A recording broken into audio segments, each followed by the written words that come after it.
Welcome back to my channel. আমি আবার একটা বড় ব্লগ নিয়ে চলে এসেছি। আর আজকের ভিডিওটা হতে চলেছে একটু বিয়েবাড়ি নিয়ে। তো তার আগে একটু বিয়েবাড়ি যাওয়ার আগে একটু গুগু তো নেই এখানে, কোকো আর লালুর উপর একটু ফোকাস করলাম। আর পিসি দিয়েছিল এরকম দু রকমের টেস্টি টেস্টি কেক, তো ভাবলাম পেটে ঢোকানোর আগে একবার এটার একটু ভিডিও করে নিই। কারণ কেকগুলো দেখতে এতটা সুন্দর ছিল, এতটা সুন্দরভাবে ডেকোরেশন করা ছিল, তো খাওয়ার আগে মনে হলো যে একবার একটু দেখাই।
মেয়ের বিয়ে বলে কথা, তাই সবাই হলুদ শাড়ি পরলেও আমার মা কিন্তু হলুদ শাড়ি পরেনি। আমার মায়ের বক্তব্য সবাই যে কালার পরছে তাদের সবার থেকে আমি একটু আলাদা পরবো, যাতে আমাকে একটু আলাদা দেখতে লাগে। তাই মা একটা গোলাপি রঙের শাড়ি পরেছিল আর চলে গেছিলো বিয়েবাড়িতে। মায়ের নিমন্ত্রণও ছিল, আমারও নিমন্ত্রণও ছিল, কিন্তু আমার শরীরটা খারাপ থাকার কারণে আমি বিয়েবাড়িতে যেতে পারিনি। কিন্তু মাকে বলেছিলাম তুমি যখন বিয়েবাড়ি যাচ্ছ তুমি কিন্তু অবশ্যই আমার জন্য ভিডিও করে আনবে। আর দেখো ঠিক বলা মতোই মা কাজ করেছে, যতটুকু পেরেছে করে নিয়ে এসছে শুধুমাত্র তোমাদের জন্য। এর আগে তো অন্নপ্রাশনের ভিডিও শেয়ার করেছি, সেখানেও দেখেছো মা তোমাদের জন্য ভিডিও করে এনেছে আর এটাও করে নিয়ে এসছে। আর এখন যে গায়ে হলুদের যে বিভিন্ন রকম যে রিচুয়ালগুলো হয় সেই রিচুয়ালগুলো চলছে। আর সকালবেলায় নিশি জল যেটা তোলা ছিল সেটাও মা তুলে নিয়ে এসেছিলো, তো সেটার ভিডিও করেনি কারণ তখন আমার অলরেডি মাকে বলা হয়নি। তো যখন গায়ে হলুদ করতে দিতে যাচ্ছিলো তো তখন আমি মাকে বললাম যে তুমি যখন যাচ্ছ অবশ্যই কিন্তু করে নিয়ে এসো, একদম কিন্তু ভুলবে না। আর মা সেটা করে নিয়ে এসছে। আর এখানে এরকম বিয়ের রিচুয়ালস দেখতে আমার মতো তোমাদের আর কার কার ভাল লাগে অবশ্যই কিন্তু কমেন্টের মাধ্যমে জানিও। তো চলো ভিডিওটা দেখতে থাকো।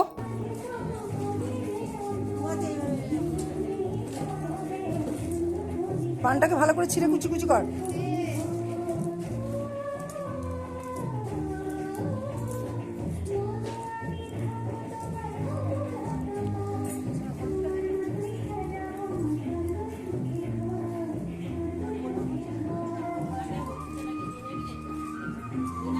হ্যাঁ, এরপর আমার মায়ের কিন্তু মনে আছে যে নিজেকেও কিন্তু সেলফির মধ্যে দেখাতে হবে। আমি কিন্তু মাকে এটা বলে দিইনি, কিন্তু মায়ের এটা ঠিক মাথায় আছে যে নিজেকেও কিন্তু সেলফি বা ভিডিও ক্যামেরার মধ্যে দেখাতে হবে।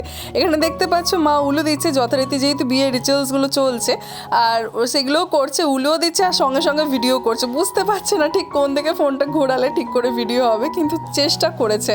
আর যে দেখে বুঝতেই পারছো এরপর ভিডিওটা একটু শর্ট ভিডিওর মধ্যে চলে গেছে, কারণ এই জায়গাটা মা ফোনটা ধরেছিলই লম্বা করে, তাই কি করব, তাই ভাবলাম যে যখন মা ভিডিও করেছে তো শর্টে তো আপলোড করবই, তা ছাড়া ভাবলাম যে একটু লংয়েও আপলোড করি। আর এটা একটু আবার লংয়ের মধ্যে ছিল। তো এখানে রাত্রেবেলার, এটা মাঝখানে দুপুরবেলা তো খাওয়া দাওয়া হয়েছে আর এটা রাত্রেবেলা ছিল। তো রাত্রেবেলা ব্রাইডকে বসিয়েছে, দেখতেই পাচ্ছ এটা হচ্ছে আমার বান্ধবী। আর বান্ধবীর বিয়ে আগেই তোমাদেরকে বলেছি। তো এখানে মোটামুটি এখানে বউকে দেখিয়ে নিলাম। আর এরপর চলো তোমাদেরকে বরকে দেখাই। বর আসা অবধি মা ভিডিও করেছিল, তারপর বিয়ে টিয়ে ওগুলো আর কোনো কিছুই ভিডিও করে উঠতে পারেনি কারণ বিয়ে অনেক রাতে হয়েছিল। তো এটা ছিল বর, দেখে নাও। এখানে একদম যেটা বরকে যখন ঢোকানোর সময় মিষ্টি খাওয়ানো হয় গাড়িতে, তো সেই রিচুয়ালসটাই চলছে। আর এরকম সব কটা মোমেন্ট মা তো প্রচুর পরিমাণে এনজয় করেছে, মাকে দেখে ভালো করে বুঝতেই পারছো। তোমাদের কার কেমন লাগলো অবশ্যই কিন্তু তোমরা কমেন্টের মাধ্যমে জানাবে। আর ভালো লাগে থাকলে অবশ্যই কিন্তু সাবস্ক্রাইব করে যাবে।